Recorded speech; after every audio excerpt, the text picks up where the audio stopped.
Welcome back to the channel, everybody. So, a little bit of a different start for this Saturday night special, but it is my 300th video. Now, I don't like to make a big fanfare over things like this. Not a big milestone guy, but 300 videos is a lot of videos, and we've covered a number of topics here in that big chunk of video space. And I just wanted to say thank you. Thank you for being here. Some of you have been here from like video 1 to right here, video 300. And well, I got at least another 1,200 videos in me, probably, maybe more. I feel like I'm about 1/8 of the way through sharing what I would like to share here on the channel and doing what I want to do. So lots more to come. And yeah, I guess on to video 600. All right, let's start the show now.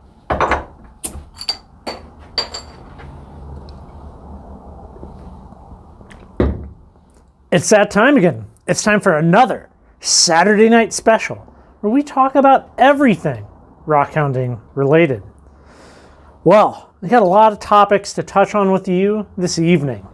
So, the conclusion of the Utah trip, the big Utah trip for the end of the summer, was the U-Dig trilobite fossils. Now, before we kind of get into some of the more ins and outs of what happened on the Utah trip and all of that, I would like to share with you how big of a trip some of these things are. Like, on occasion, and this isn't to like call out any individual person, on occasion, we get a comment, somebody essentially saying like, oh, I wish I could find what you find. And the reality is everybody can, right? Like, we travel a great deal to find this material. Yeah, sometimes the videos that we make are a day trip or an afternoon or an overnighter. And like on the Utah trip, we drove a little over 2,500 miles and to make that whole thing happen. And then there's a huge amount of time leading up to that required planning. Okay, I'm gonna show you how the sausage is made here a little bit. A lot of planning on Sarah's behalf, and then in the weeks leading up to that trip, Sarah's parents were in town. And then leading up to her parents coming into town, I made an insane amount of videos, right? Like a ton of video content to cover myself for like a month, 5 weeks, leading, plus the normal content to get ahead of the game so that we could do the Utah trip. So there's just a lot going on to make a big trip like that happen.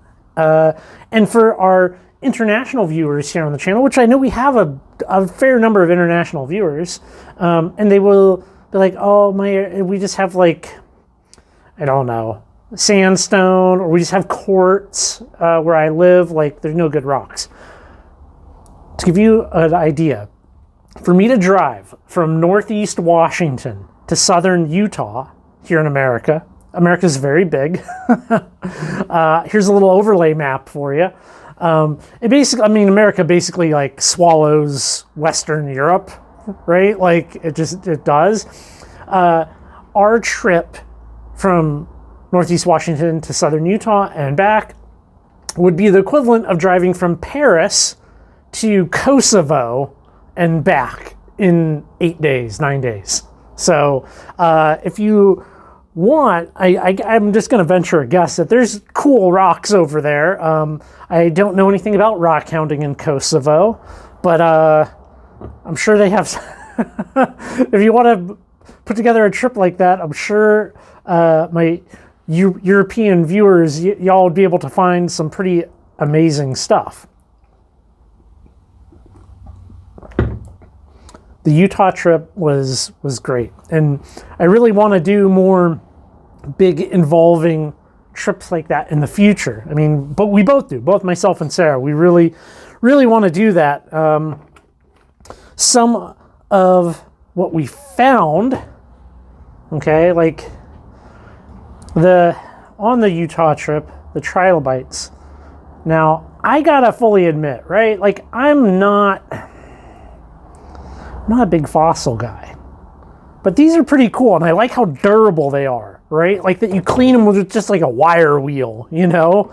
I mean, we're gonna look at some less than durable fossils here in a second where I don't really know what to do with them. But these guys, these are very cool. I like this. And I mean, what's the best part of a rock? And best part of rock hounding, in my opinion, and rocks, is the stories that they tell. This tells a story. That was a little living creature at the bottom of the ocean hundreds of millions of years ago.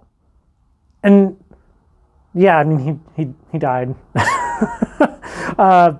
And his body was replaced with minerals, but like that's a cool story. I just that's what I'm about, I guess, you know? Like, I mean, so cool. So cool.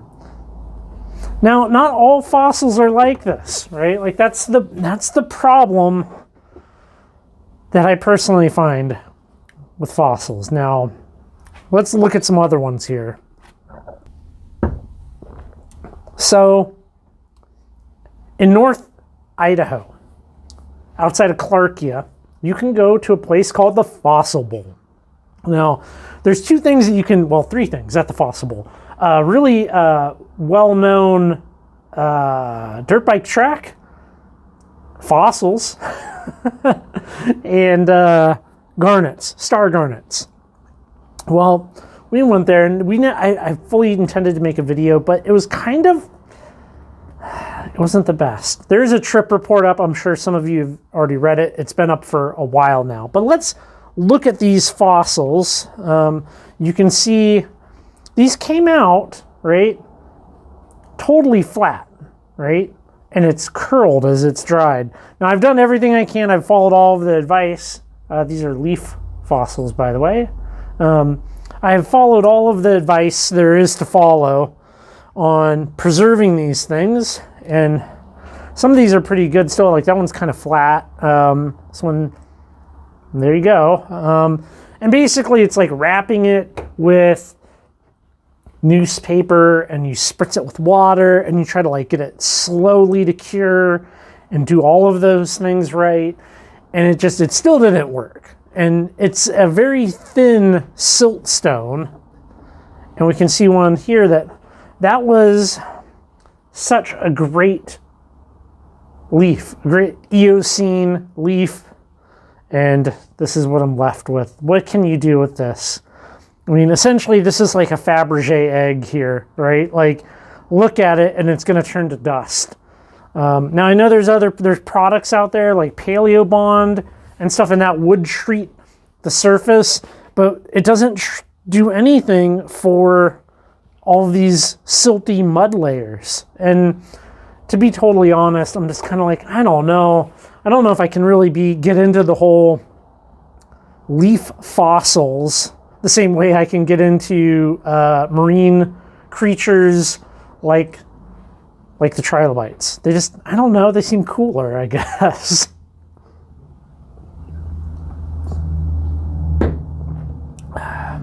Over Thanksgiving weekend, we took a trip, and it was pretty good. We went down to Central Oregon. Central Oregon was experiencing some unseasonably warm weather, which, I mean, it was like 55 in the daytime, and it was great for the most part. We had a couple of busts. We did some zeolite hunting, and those videos will be coming in the future. We went out to Congleton Hollow. Now, Congleton Hollow is known for its agates, its limb casts, pink limb casts, blue limb casts, those things right there, smack dab in the middle of Central Oregon. And it was an epically beautiful place that we found to camp, sent up the drone, perfect weather, almost. It rained overnight. And that place, that dirt, digging out there in that dirt, was sticky, sticky mud. Super sticky. Like you walk and it's just like suction cups to your feet, you know? So we didn't really do any digging, and that's really kind of what you got to do out there. But we did some surface picking, and we found some agates. It's kind of neat. I mean, let's see. Let's just dump this out again. Most of them are pretty small. But you can see, like that's a casted, a casted piece of wood. So that means there is a piece of wood and agate moved in and replaced all of that organic. And now you have an agate that looks like a piece of wood. And you can get little limb casts out there, and we should just throw some photos in. These are tiny, tiny things. So we just walked around, we did some surface picking and kind of just counted it as a hangout and camp experience out there. Overall, though, it was good. And the zeolites out there are also quite good. Now, another location. Oh, by the way, we're definitely going to return back to the Congleton Hollow. I would like to go there in the summer. I think I want to go there in the summer. It would be significantly nicer, and that. There is another spot we went and checked out, and it didn't necessarily pan out, but it kind of sort of panned out, and I'll show you that material here. There is a location.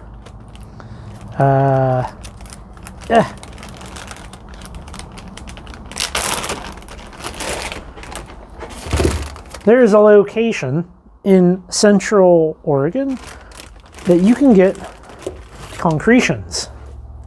So I'm not like an expert in this, but in theory, these mud balls, there's going to be fossils on the inside of some of them. And I'm not sure if it made it back alive, but you know, some of these, there were in fact a couple of little tiny fossils in them, and I thought that was pretty cool. Here we go. Right there. That guy. That's a fossil. Not exactly sure of what. I'm not the person. And we do have some more of these concretion balls here to split, and maybe me and Sarah will work on those. I'll put a nice photo up of that little fossil there, and maybe we can collectively figure out what the heck it is.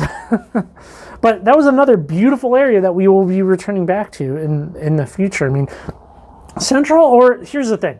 Central Oregon has so many great places to go rockhounding, and I think often people focus on a couple of spots, right? They focus on a couple of spots, and the other ones are just as good, and I might even be able to make the argument that are even better than super popular spots. So I'm looking forward to next summer.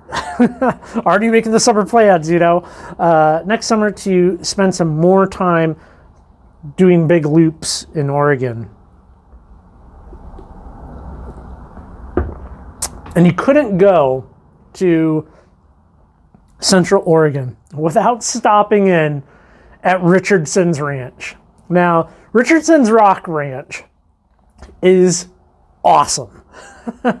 There's a ton of material there. Like, we couldn't even look at it all. Like, we didn't have time to, you could spend hours and hours at this place walking around, looking at all of the rocks. And unfortunately, they're not open for digging anymore. There'll be some more photos on the website and stuff. I'll link it.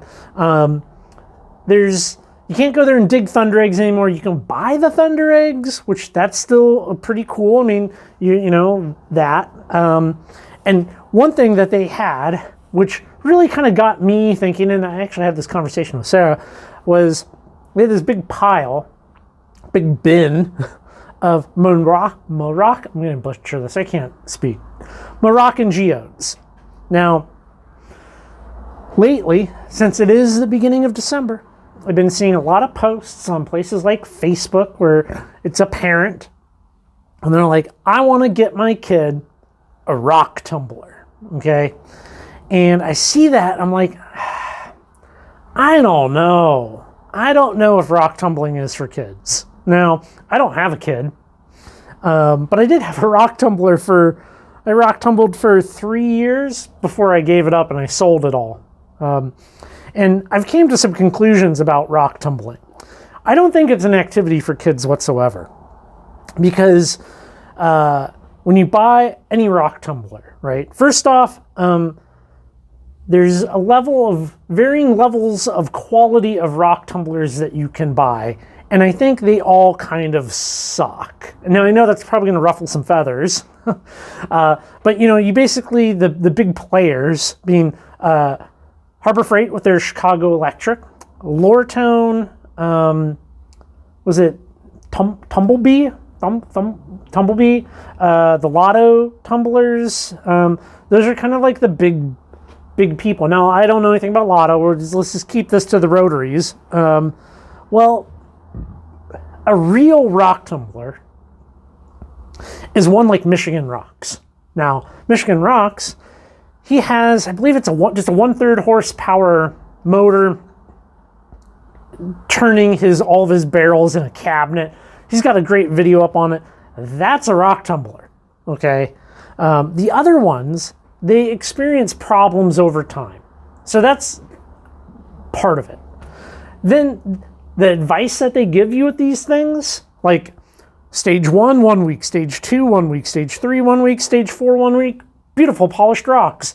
That's not, like bad advice. Like no rocks go from like, you know, you're not taking this, right, and making it a beautifully polished, smooth, tumbled, rounded piece of agatized, petrified wood in a month. Just not happening.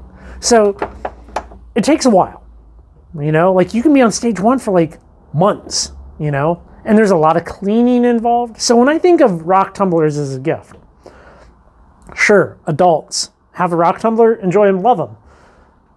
I don't associate patience and cleanliness with children. I don't. I have my own ideas. If you want to get a gift for a kid that's into rocks kind of like half-heartedly, and it's this. This is one of those Moroccan geodes, not from Richardson's, but this is just one that we have here in the collection. And these are incredibly nice because they are very, very thin-walled, very thin. And they're quite lovely on the inside, and they're very, very cheap if you want to buy these. So unless you have a kid that has a lot of patience and likes cleaning, maybe a cool rock gift could be some Moroccan geodes that you can smash open and be like, woo, crystals, right? Like, I mean, I guess it depends on the age of the kid, but I think this might be a better thing for a lot of kids out there for Christmas. And with these, like this one, I distinctly remember this, right? Early in our rock mineral interests, we stopped at the Peterson's Rock Garden, which is something that I would love to do a video on in the future. And we're like, oh yeah, let's get some of these. And I was at at Polina Lake in Central Oregon, and we smashed these on the pavement at a campground parking lot years and years ago. So yeah, I mean, you can just drop them. You can just like spike them into the ground, and they just kind of break open, which is kind of cool. You know. Anyways.